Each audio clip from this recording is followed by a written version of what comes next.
baby. I am ready.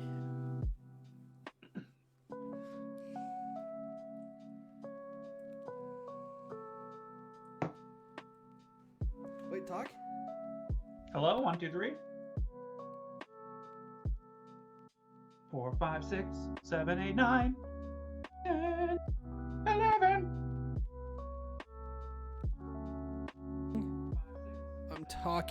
I'm talking into the mic. I am talking.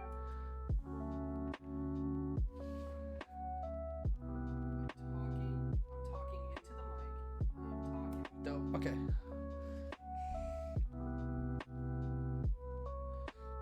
Turn up my gain just a little bit. Ooh.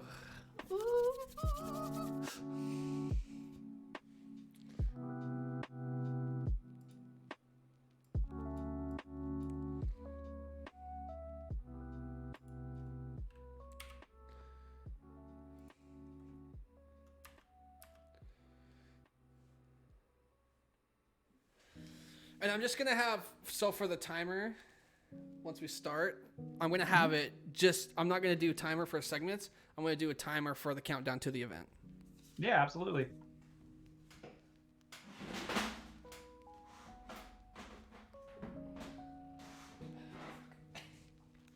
Lose my mind, dude.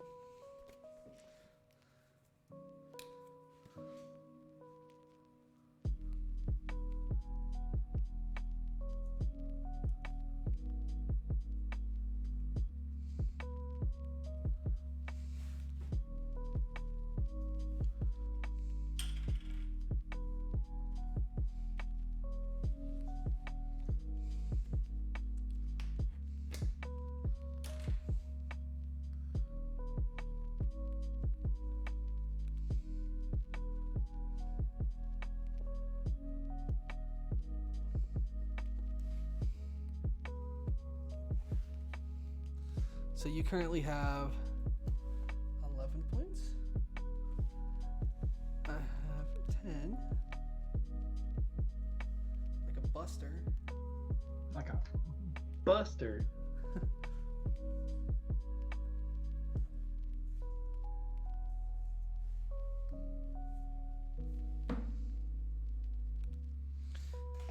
You see this?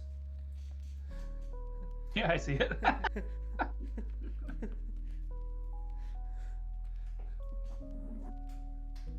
Oh, I didn't get the Burger King crown. Ah! I forgot about that too. Forgot.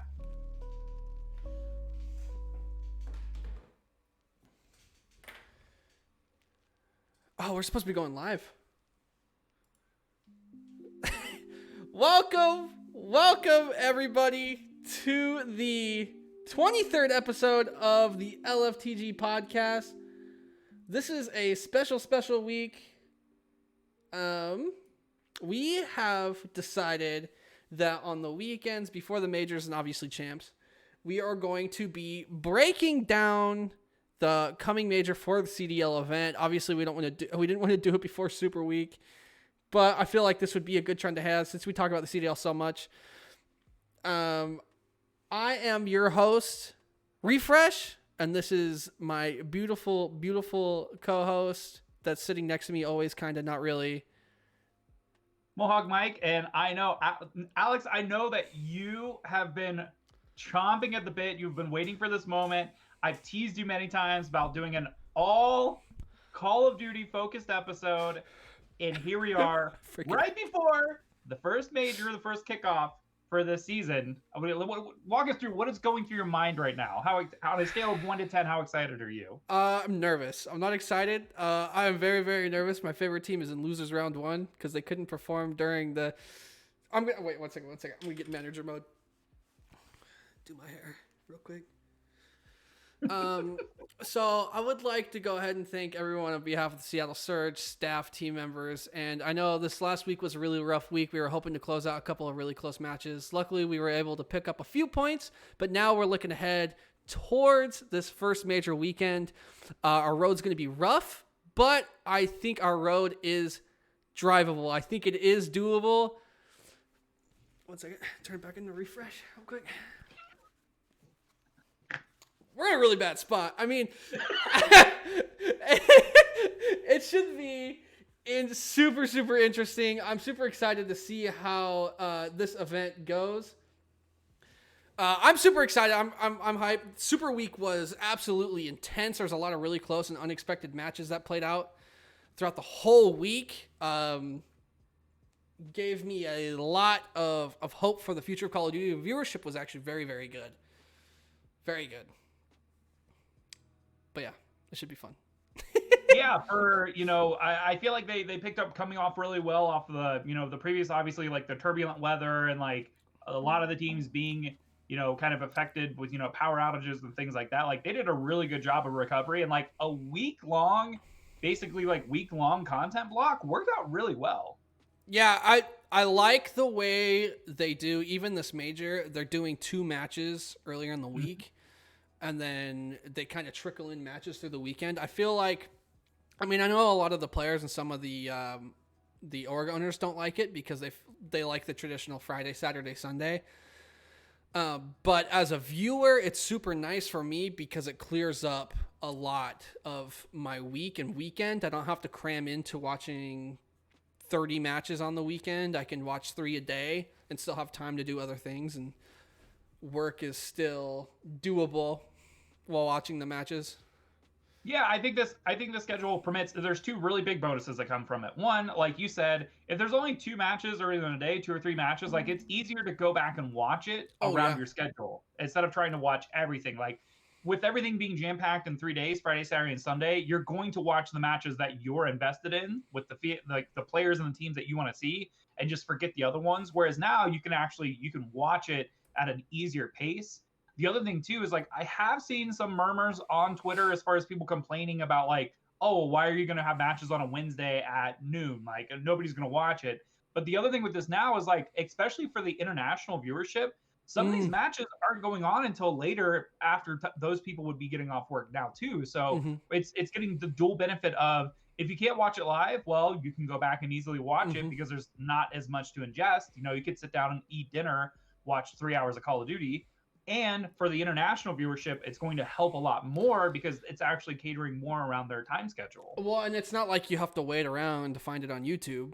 And even if you start late, you can actually delay watch the live broadcast, which a lot of people don't know. So instead of like on Twitch where you hit pause and then press play again, when you pause, it starts back up where you are rather than just jumping to live, so you actually don't miss anything. So the strategy for a lot of people is pausing it for an hour, playing it, and then they can skip through the commercials like some people do with traditional sports. So the platform's showing being proven to work now. YouTube's done a really good job of advertising it as well. I know my mom went on YouTube and she saw that the CDL was happening, and she doesn't follow anything gaming. So she saw it was happening on YouTube, and she even saw that there was a Minnesota team. Her favorite team's the Minnesota Vikings. And so she actually started watching the Minnesota Call of Duty team because of it. So if my mom can discover it means Call of Duty now is easier to discover than ever. It's on Google's platform. Google features it a lot. When you go to their website, it'll just be like front page Google News. And I'll say too, like as far as like they're super on top of like the VODs being up pretty much instantaneously after the matches are done, at least after the live broadcast. Like you said, YouTube does have the DVR feature built into it, so if you are tuning in live, you can go back in time. You can see things that you previously didn't see. And the VODs, like I said, anytime I go to the COD League, I go to the YouTube channel, all the thumbnails are presented so well that I instantly know, okay, there's the matchups. I can look at an entire wall of thumbnails, and I'm like, okay, I know I've seen that one. I want to watch this one, and then I'm going to watch this one afterwards. They're doing such a good job with the organization. And, I know that I was pretty critical of them at the start, switching over from Twitch, but YouTube with the viewership, especially this past week, has been proving it's a very smart move. Yeah, very viable. Like I said, like we've said before, Call of Duty kind of just lives on YouTube, whether it's sniper montages or pro play. You have the vlogs, a lot of drama. But let's go ahead. We've talked about the transition to YouTube. Let's go ahead and talk about what happened this last week. We had Call of Duty Super Week. We had a ton of great and amazing matches. I'm going to pull up those matches right now. Yeah, there are some absolute bangers. Upsets. I would just flat out call them upsets. But more, I think there was that second half of the matches, there was such higher level play. Like the teams have really started to kind of like get into their lanes and really kick things up, and we're not seeing a lot of blowout anymore. No, yeah, we're not seeing a lot of blowouts, but I think specifically on Thursday, the New York versus Minnesota match, I'm not going to go over the match, but I think from that point on, we saw this Call of Duty title develop itself as a strategic game, not only as run and gun. Like, It was like the first few matches and even the first week of the CDL was like, okay, you can kind of tell this is going to be like a little bit more run and gun, blah, blah, blah. But then once you hit midday Thursday, I think the game completely changed. I think there was a lot more strategy involved. Some teams that have more of a brain were picking up the controller and having a lot of success because of that. That gets me super, super hyped because not only do I love watching fast-paced gunplay, and I appreciate it, I also love it. I love it.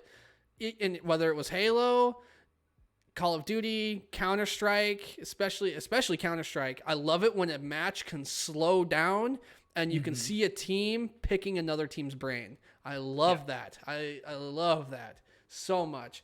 But let's go ahead and go over the matches.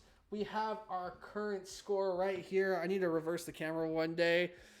Mike is 11. I am 10 because of my faith in Seattle. They let me down a little bit. And they didn't stop letting me down. We're going to go ahead and go over the first match of the weekend. I'm going to go ahead. It's not my fault that my favorite team is actually a winning team, and I just keep predicting them to win, and it just keeps happening. It makes me super, super sad. We're going to go ahead and transition over now to our full screen match viewer. Ooh, look at that. I know Mike likes this. High tech stuff right here. We're gonna go ahead and go over the first match. We have, where are our pickings? So we've gone over LAG, Florida. Okay, so we went over the first matches all the way up until Wednesday. So if you guys want to go ahead and go back to episode 22 of the LFTG podcast, you can see that. That's where the score's taking place. Now we're moving over. We're starting on Thursday, actually. So with the New York versus Minnesota game. And this was a win for you. I just saw this. You are hot and rolling. So this was the match I was talking about. This was the first match where I saw a specific team start to where steamrolling became a real problem, basically. New York ended up closing out the series 3-0. Beginning of last week, I would have said this might have been an upset, but you called it a 3-2, so Mike ends up getting the point in this one. I think New York looks super, super solid. And, I mean, their play this series were undeniable. Asim went off. Asim had a fantastic weekend, all weekend. Clay did a great job at bouncing back from last week's loss to LA Thieves. I think Clay is one of the best ARs in the game still. That is something that will never go away. And it's just crazy to see how a player like that can keep up in the league for so long. We're going to go ahead and down to the next match. We had LAG versus Optic, and we actually predicted this one exactly correct, 3-1. Florida versus Atlanta, we predicted exactly correct again. Florida was super, super underwhelming for me this last weekend. They didn't seem to play organized. Awakening and Skies seem to be the two and only two people on the map for their team doing anything. So I mean, Florida has a lot of way to improve. It's just looking crazy. We had going to this next match. We had LA Thieves versus London. We had LA Thieves winning 3-0. It was actually a 3-1. but it's at the match at the end of the day that matters for us. Man, you calling out all the upsets. Mike's going to destroy me. He's doing his research, dude. I hate it. You called this exactly correct. You called this was going to be a Paris 3-2. This series was insane. You had to clutch 1v4 from Toronto in the S&D. You had methods just doing a 1v4. And it was such a crazy match, but Paris just looked so strong. As you can see further down the line, they look strong all weekend. This was a big upset for me as well. I don't feel like Toronto played up to their potential. I feel like they have a higher potential, but Paris showing again that they can slow down the map and play to the pace that they want. Good call by you, man. What did you watch this? What did you think of this? So I literally probably had like 2 or 3 heart attacks during that whole series. Here's the interesting thing. So here's my mentality behind it.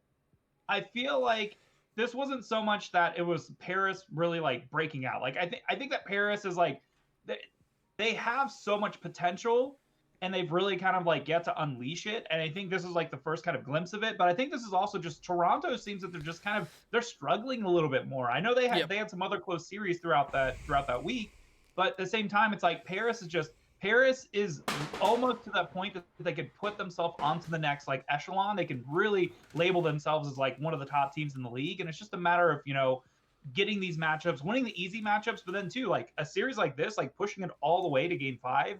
I think that's going to be crucial to them. I'm labeling them now. They're the game 5 team. If it goes to game 5, then they're more than likely going to win just because they're better at these battles of attrition and kind of doing the slow plays, like you said, like actually slowing the game down and waiting for their opponents, waiting for the opposite team to actually make mistakes and capitalize on that, than just full bore aggression and push in. So I was very excited. Like, obviously I predicted it. I didn't exactly know that it was going to happen this way, but I'm very happy to see that's the way that it played out. Yeah, Paris, I think we'll see as well. I really think with this major they're going to outperform. I think better than a lot of people's expectations. Yeah, I mean, we'll talk about them a little bit later as we start doing predictions for the major bracket. But I think a lot of people were surprised and had pretty good feelings about this. Then we're gonna go ahead and move on down to the line. The last match on Friday, and that was New York versus Dallas. We were pretty close to predicting this one exactly correct. New York actually put up a little bit of more of a fight than we thought. This ended up being a reverse 3-0 for Dallas, but we had them down as 3-1. We still predicted the match correctly. And now this next match was another... I mean, this match was almost a heartbreaker because, like, with how this weekend has progressed, how this week progressed, you were just rooting for Paris. Whether you were a fan of Atlanta or not, you were almost rooting for Paris. Paris brought Atlanta FaZe, arguably the number 1 team in the league, all the way to a game 5. Couldn't do anything in the search at the very end of the game. I will say Simp did not have the best series. Simp, I believe, went like 12-22 in the last hardpoint that they played. So maybe a little bit of a lull for Simp, but however, they still pulled it out in a 3-2, very close series. We did predict that Atlanta was going to win. And now we're going to go ahead and move over to the next match on Saturday, which again, we predicted exactly correct. Minnesota 3-0 over London. London not looking like a hot team right now. They're arguably the worst in the league. Thank goodness. Because if they weren't, I know Seattle might be there. I was going to say the man wearing the Seattle Surge hat. Thank God there's somebody worse. But this next match, LAG versus Toronto Ulta, was a major prediction, and we consider it a major upset. I think this match right here cemented Toronto as a very underwhelming team this week. I would like to see them pick it up for this upcoming weekend, but LAG closing that out 3-2. That so far is the only match that we both got wrong. So you were perfect up until that point. I had predicted 3 wrong now, but now we're going to go over to the most disappointing match of the whole weekend, which was the first match on Sunday. It was Seattle versus New York.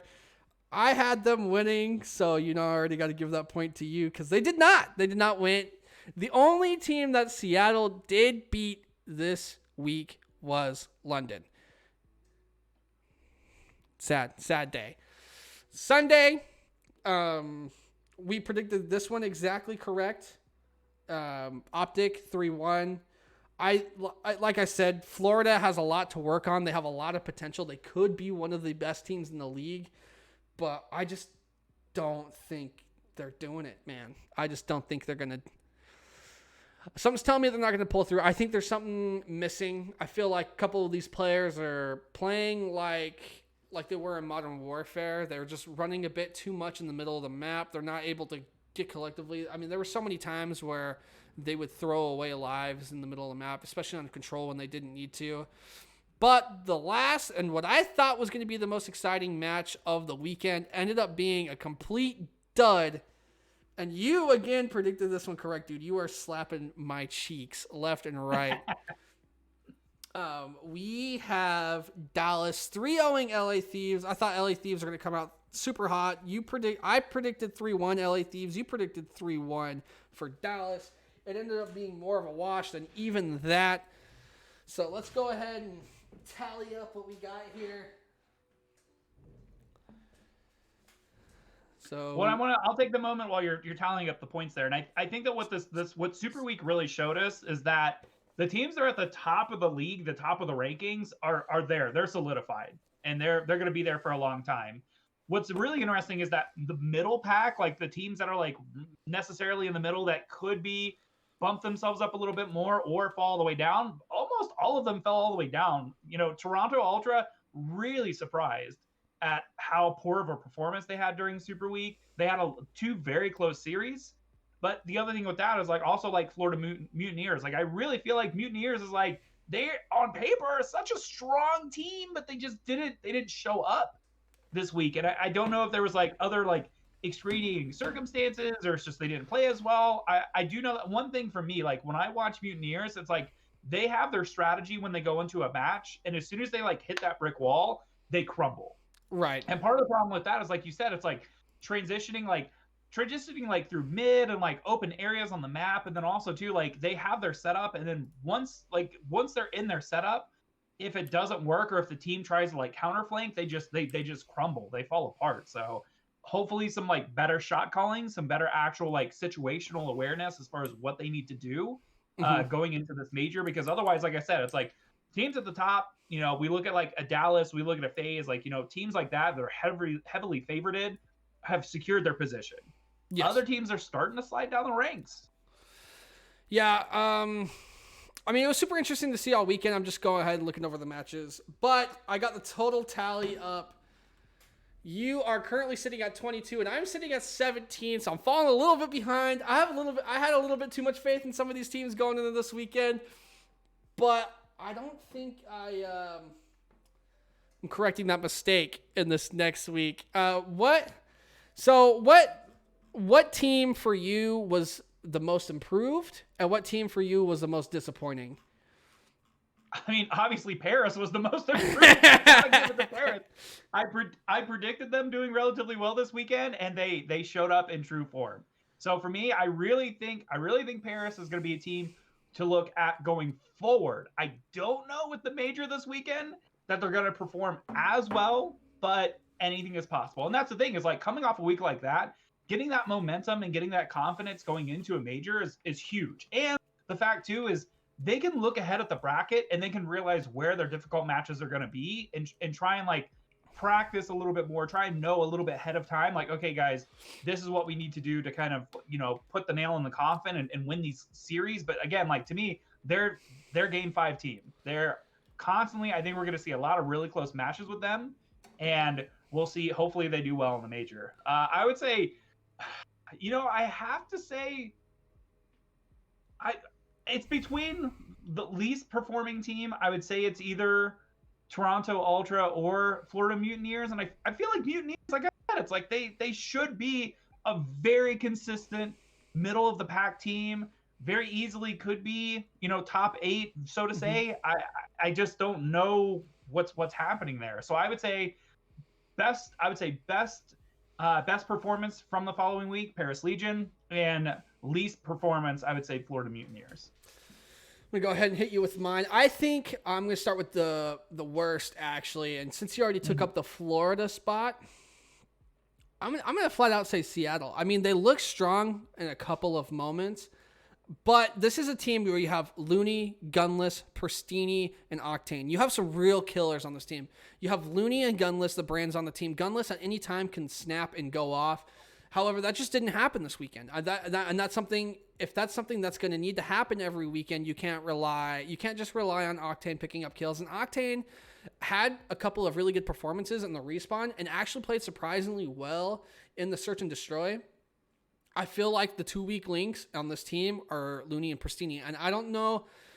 Here's my theory about this. I was talking about this in the car with Ashton last night, and we were talking about Seattle, and I said Looney and Pristini are 2 players that get better as the weekend goes on. But if you look at how this year is formatted, you don't really have that opportunity. If you don't perform in the one match during the week or 1 or 2 match during the weekend that you have, then you're going to put yourself in the loser's bracket. Then the following week, when you finally get to the major, you're only going to have 1 match to get hot again. And this is a team, I believe, if they're going to do well in a major, they need to start in the winner's side because they'll probably lose the first game, but then they're going to get hot after that.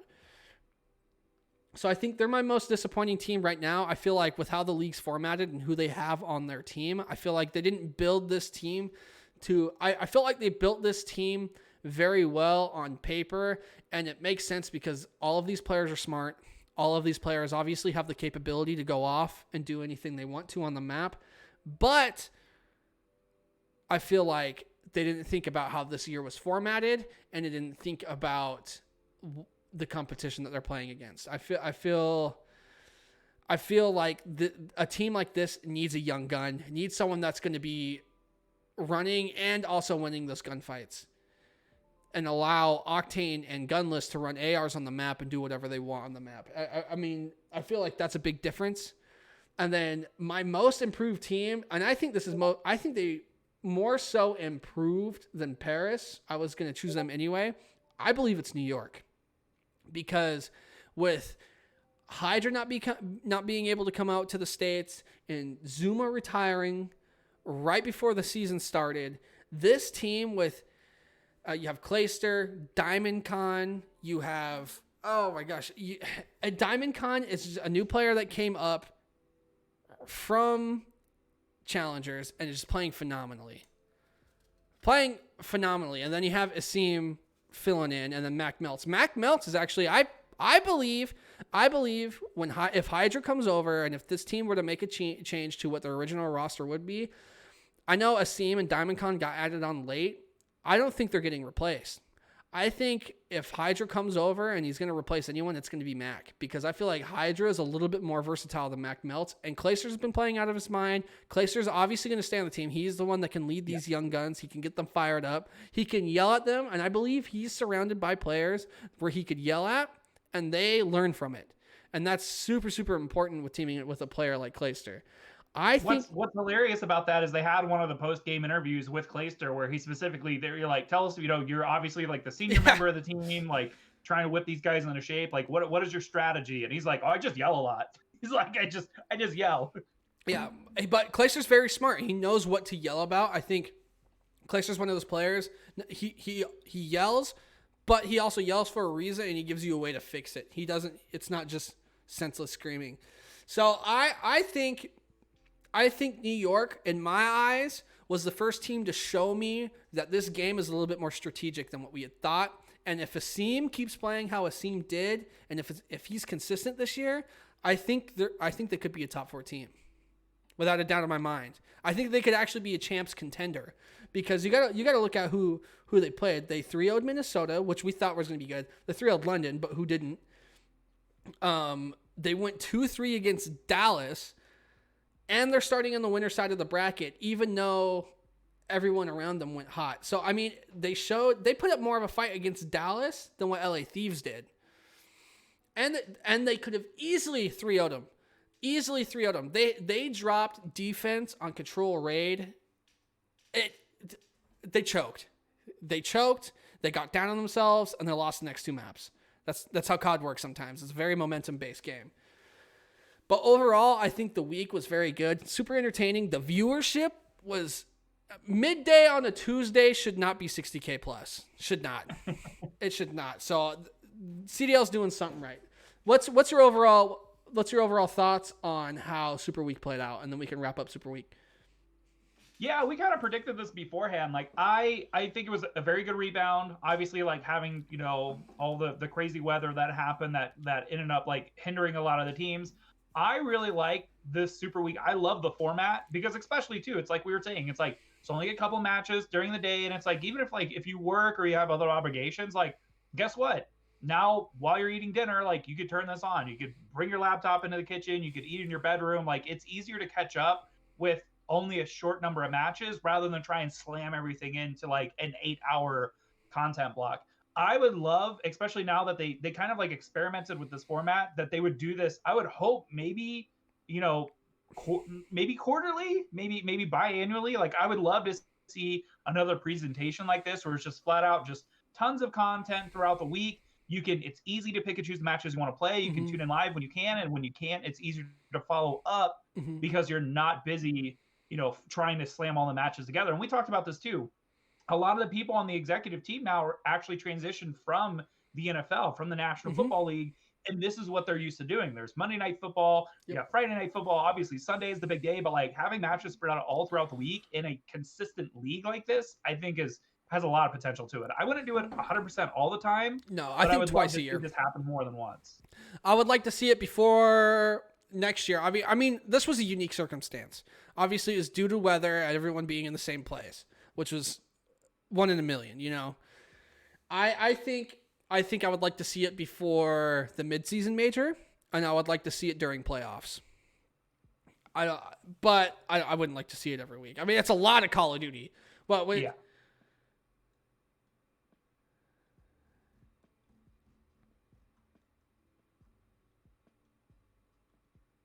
We had about 20 matches over the week.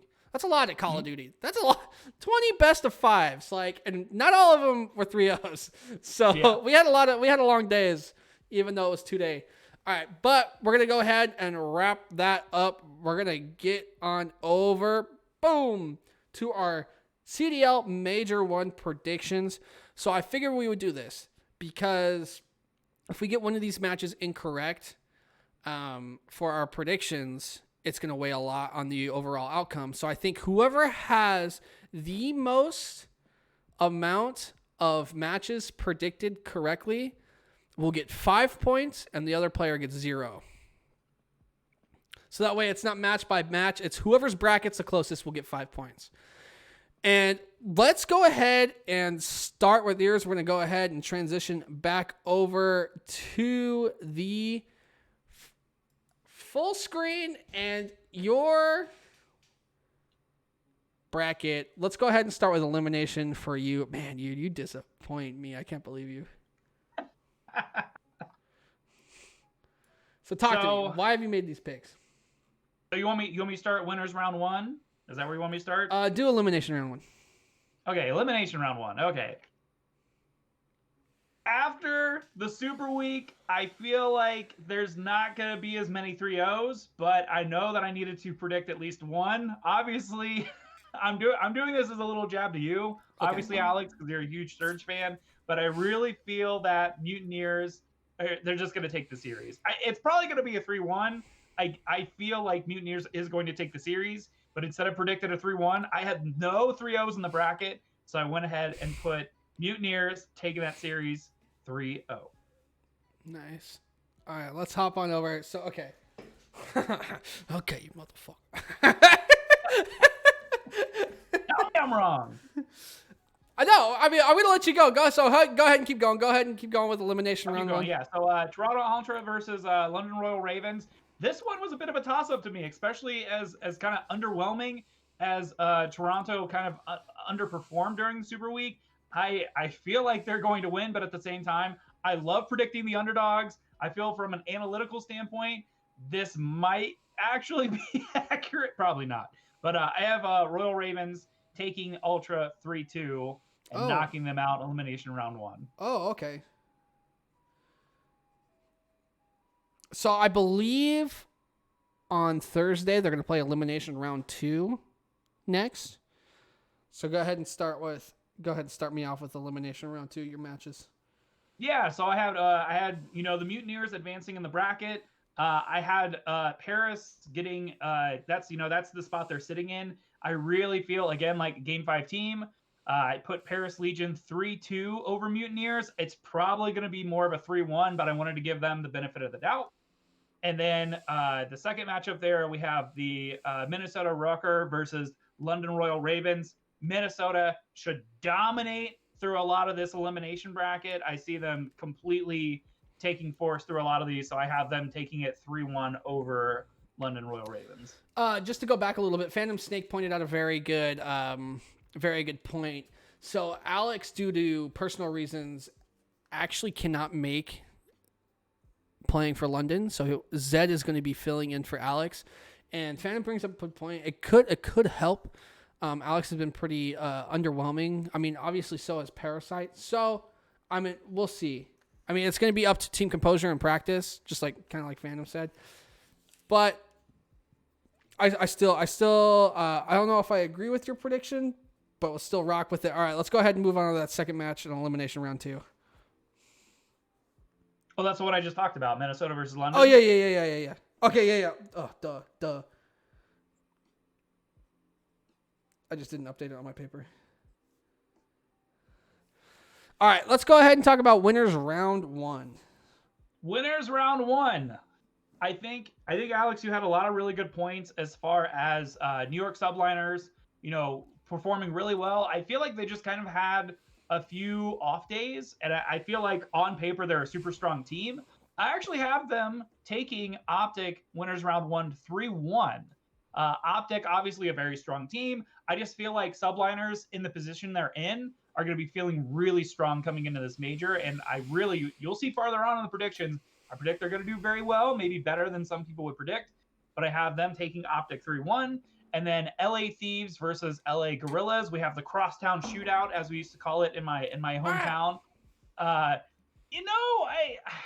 feel like Thieves, they're relatively underwhelming. I feel like just the branding behind them is so strong. This one was kind of a toss-up to me. I really feel like Gorillas had some big moments of brilliance through Super Week, but I feel like Thieves are just going to be the stronger team. They're going to be the stronger LA team, and I feel like they are going to take that matchup 3-1. Okay. Let's go ahead and move on to elimination round 3. So from winners round 1, I have New York Subliners knocking Optic into losers. I have them facing off against Paris Legion. I feel like as much as I really want to root for Paris Legion, Optic is going to be stronger. They're going to take that matchup 3-1. And then we have the LA Gorillas versus Minnesota Rooker. Again, Minnesota should have no problem sweeping through a lot of these matches early on in the elimination round. So I have them taking LA Gorillas 3-1. Okay, so that is your first set. Let's go ahead and move on to here. We now have our... One second, let me get into it. All right, so elimination round 4. You have LA Thieves. Oh, wait. That's not right. Did I skip too far? No, that's it. Oh, we didn't talk about winners round 2, dude. Yes, you are correct. Winners round 2, I have Dallas Empire is going to be facing off against the New York Subliners. Dallas is super strong.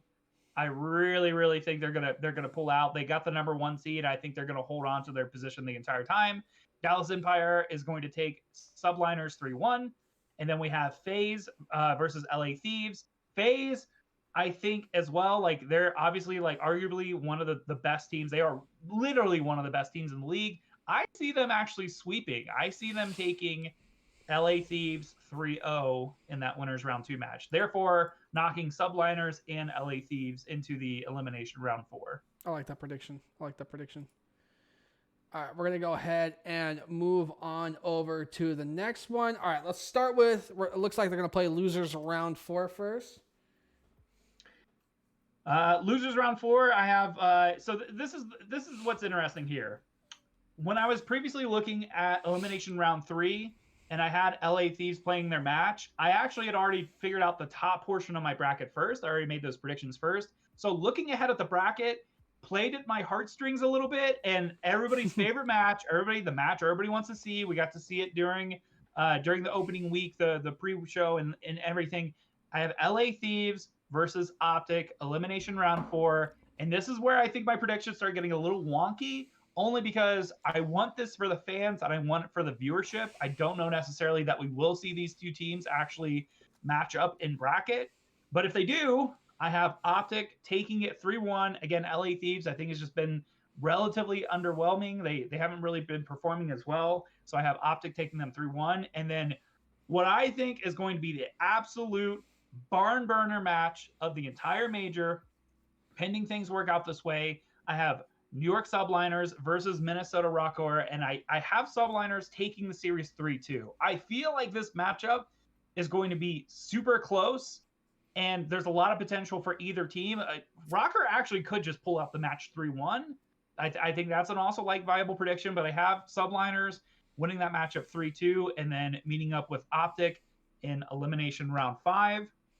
I'll jump up. I'll do winners finals first. So winners finals, Dallas Empire versus Atlanta FaZe. Again, super, super close matchup on paper, but this is where a little bit of fanboyism kind of takes over. I have Dallas beating FaZe 3-1.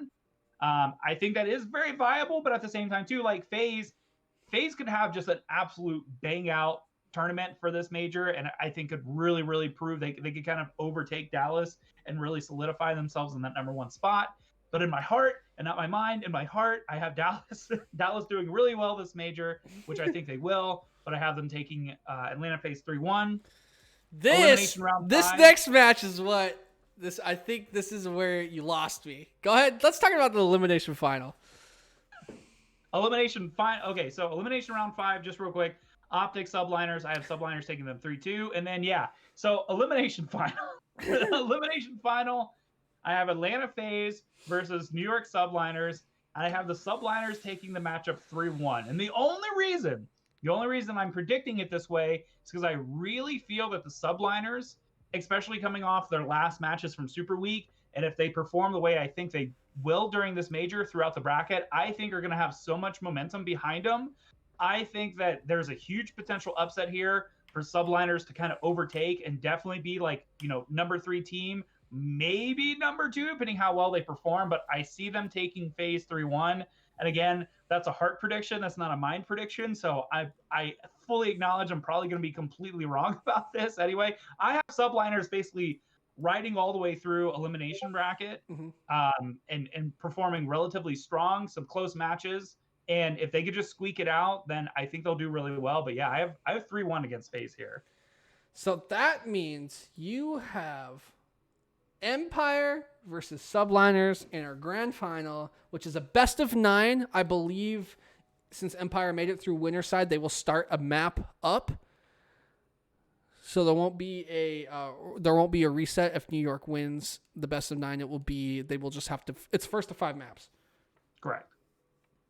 So go ahead and talk. I have meeting up. I have Dallas Empire and New York Subliners. Again, I feel like Dallas is just going to perform super strong through the upper bracket, number 1 seed. They've proven time and time again. Last year's champions, I think, are just going to come out super strong. Subliners, again, I think they're going to perform really well through the elimination bracket. Some really close matches, and this one I just don't see it going Subliners' way. So I have that as a Dallas Empire win 5-2 against Subliners. Awesome. So let's go ahead and round off. You have Dallas first, Subliners second, FaZe third. You have Optic fourth, and then it trickles down from there. Then you have LA Thieves, Rooker placing LA Thieves, Rooker. Then you have Paris, Gorillas, Royal Ravens, Mutineers. You have Mutineers going out second to last, and then you have Surge and Ultra coming out last. Phantom Snake in the chat said Sublions have a huge potential to screw up the bracket by winning or losing. Can't blame the picks. I agree with you. This is something that's going to piss Phantom off. I know it's going to piss Phantom off. Let's go. We're going to go ahead and throw my picks up on there. My bracket's going to look a little different because it's going to actually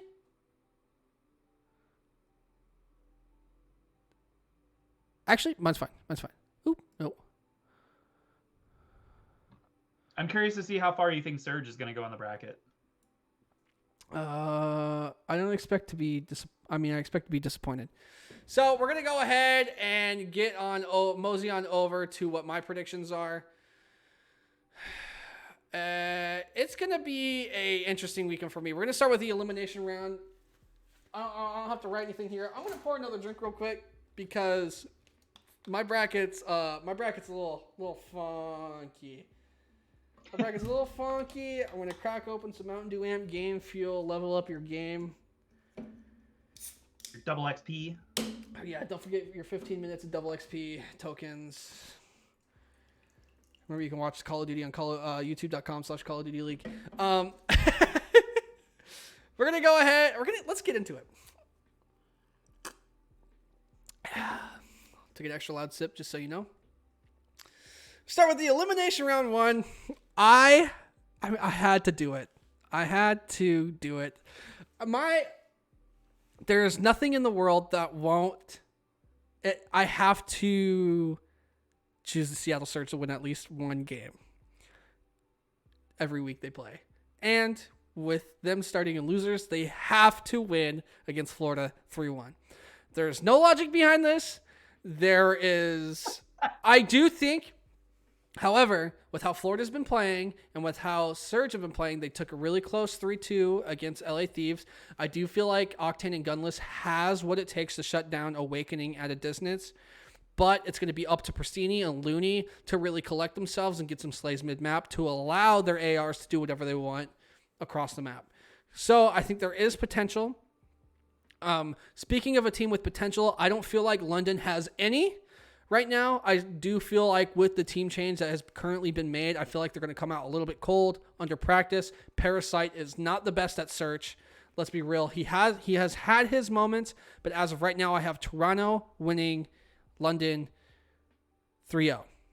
That's my first 3-0 of the weekend. We're going to bounce over to elimination round 2 real quick, and then we'll jump back.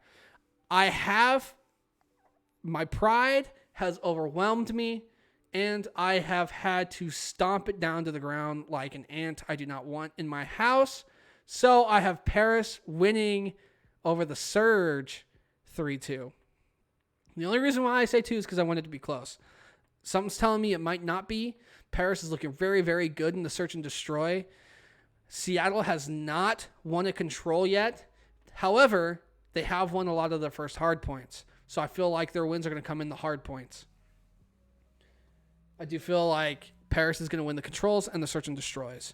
Then we have Minnesota Rocker versus Toronto. I have not given up on Minnesota yet, even though they were pretty underwhelming this last weekend. I have Minnesota beating Toronto 3-2. Toronto has every right to take this match. I feel like they can. If Kleenex gets hot, Methods playing well in the Search and Destroy, I feel like they can do anything. We're going to go ahead and bounce on back to winners round 1. This is where you and I start to differ a little bit. I have Optic actually beating Subliners in a 3-2. I feel like Optic is looking really good I think honestly I should have predicted 3-1 because if Subliners are going to win, it would probably be the Search and Destroy. So if it went to a game 5 Search and Destroy, New York should win, but I have Optic winning anyway because I don't think it will get to that point. And then LA Thieves versus LA Gorillas. The LA Classic. I think this one's an easy one to predict. LA Thieves looked super hot. Kenny, TJ, all temp. Slasher didn't really have to do anything on the map. Letting your teammates just run through. I feel like LA Thieves are going to win this 3-1. Well, we predicted that match the same too. So I think that's so far that's the only match that we actually 100% predicted identical. Yes. Moving on over, let's go ahead. Let's do winners round 2 first. Winners round 2. So you had Dallas beating out New York. I have Optic beating out Dallas. I don't think Dallas. Something's telling me, man. Something weird. Here's the thing. If you go back and look at the history of Call of Duty titles, there's always one event that Chicago does exceptionally well in. It's always the first event of the year. And something's telling me they're going to do that again. They did it in Black Ops 4. They did it in Modern Warfare. They did it the year before. They always start out way better than people think. I'm going to give Chicago 3-2. Again, I think it would be a 3-1. I don't think it's going to go to the Search and Destroy. Hook and Shotzi. Hook's been playing really well. Shotzi's been pretty underwhelming, the MVP of last year.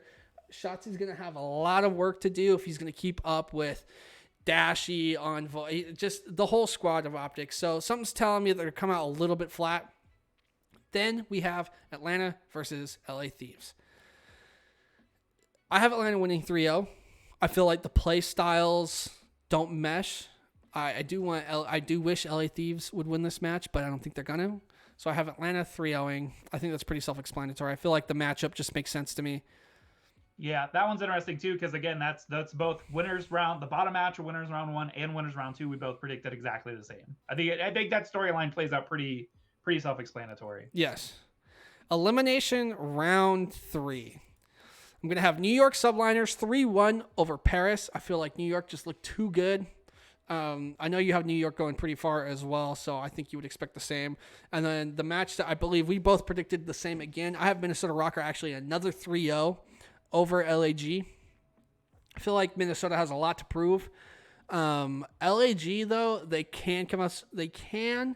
Vivid just needs to play super well. Vivid needs to take charge of the scene. Obviously, Old Man App needs to do his justice and slay on the map. But I think at the end of the day, Minnesota has too much slaying power, and from what I've seen, pretty good in the Search and Destroy. So this is where we start to get different.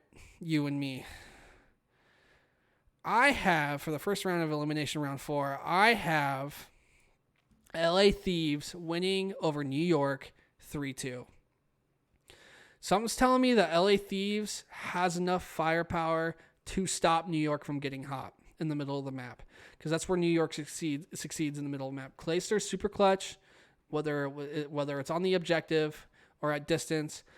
But Asim is a mid-map roamer, and I think TJ and Kenny have the firepower to move on from that. Dallas, second match is going to be Dallas versus Minnesota. I have Dallas winning 3-1. I gave 3-1 as a courtesy to Minnesota. I think Dallas is going to win that easy. This is where we start to get a little weird, my friend. I have major upsets in the Elimination Round 5. I have LA Thieves 3-1ing Dallas Empire. Dallas might have 3-0'd them the week before.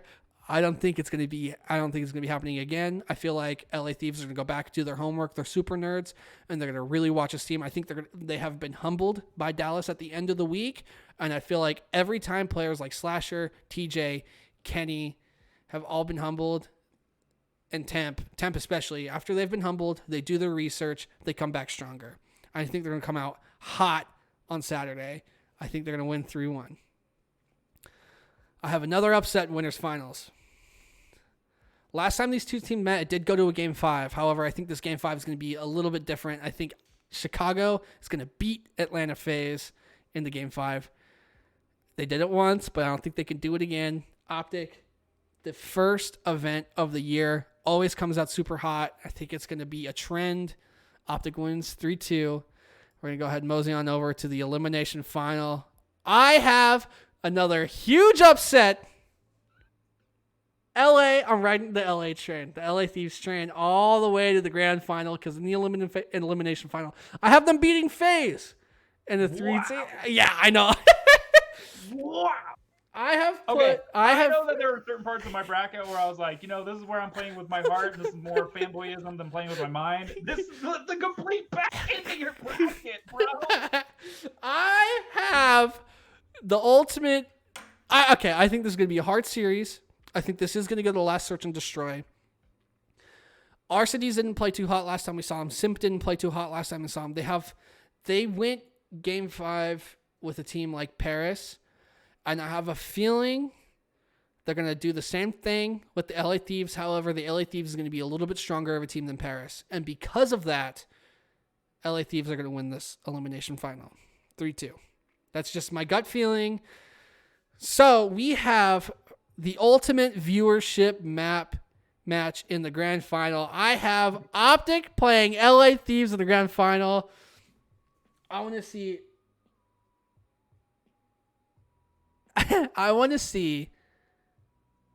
viewership fly out the way. I want to see the most fanboy match I've ever seen. I do have Optic winning the whole event 5-3.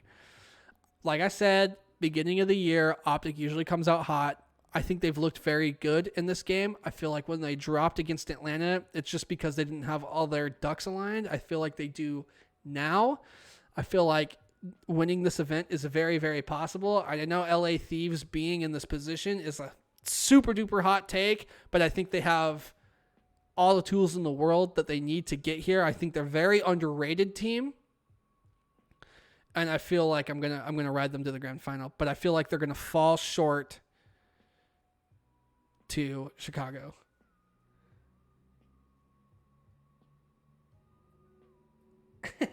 Phantom said started playing heads or tails starting winners finals. I don't know, man. I think this tournament's gonna be a lot closer than people think. I feel like I'm either a super genius or I'm really wrong. I feel like I need to call the local authorities to come do a wellness check on you because I'm not sure what you're thinking in the back end of this bracket. Oh my goodness. Okay, so I've showed my predictions. You showed your predictions. From what I've gathered from this, if we were each to predict one team to be the team to really take a look at, to really focus on, I'm picking New York Subliners. I really feel like Subliners are going to have a really good performance, and it looks like LA Thieves because you're predicting them going all the way, at least in the finals. Yep. What is it you feel about LA? What is it about LA Thieves that make you feel like, aside from just like being a fan of that team, what potential do they have to actually show up and do really well? There was just a couple of moments where I feel like they looked like a team that could be in grand finals. I feel like each player has had their moments to go off, besides Slasher, because he hasn't had to do anything. But each player on the LA Thieves has had a moment where they've just absolutely gone off and take control of the map. I feel like after getting humbled by Dallas, I feel like they're going to start to use their heads a little bit. And I feel like this is a team, obviously on paper it's dangerous, but if this team starts to use their heads, I think they're as threatening as the FaZe. But it's all going to be coming down to who you have Slasher versus Arcades. You have powerhouses like Kenny and TJ versus Simp and Abizi. And then you have Temp versus Celium. Those are, if you compare those two teams, both of those teams are powerhouses. And I think it's going to come down to play style. And I feel like this is going to have to be Slasher's event.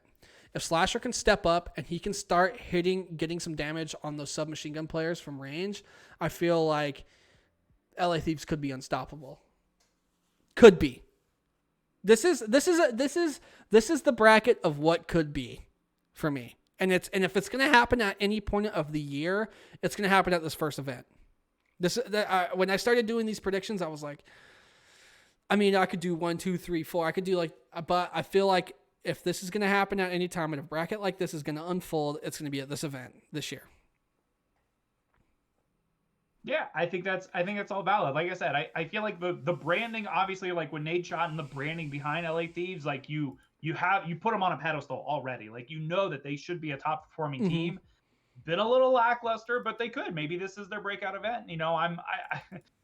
I still feel like Dallas is going to be the number one team, coming out of the end of this as well. But there again, like, we don't know. Like, this is the first major.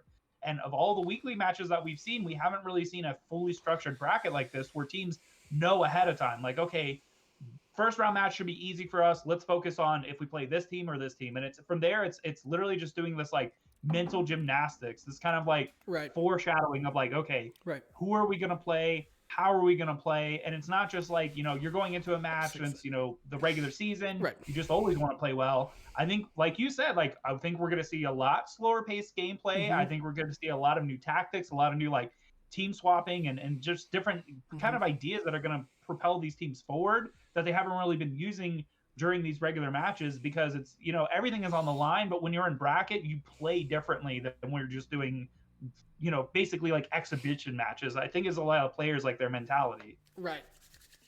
All right, man. It's that time. We have 40 seconds left until the kickoff of the season one, the first major of the year. So we're going to go ahead and start to turn up this music a little bit. I thought the show was super fun. We should definitely do this with other esports as well.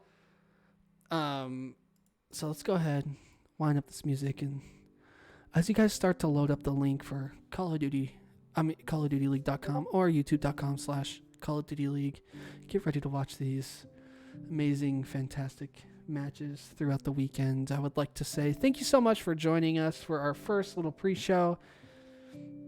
It's been a blast. I've had a lot of fun. I have been your host, Refresh, sitting next to me kinda always, but not really.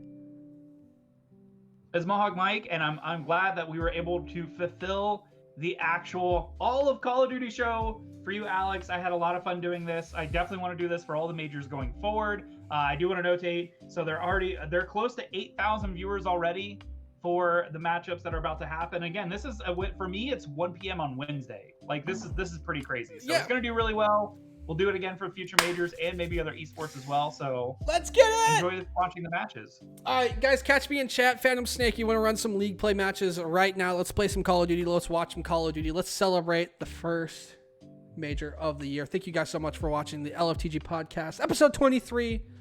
We will catch you guys next time.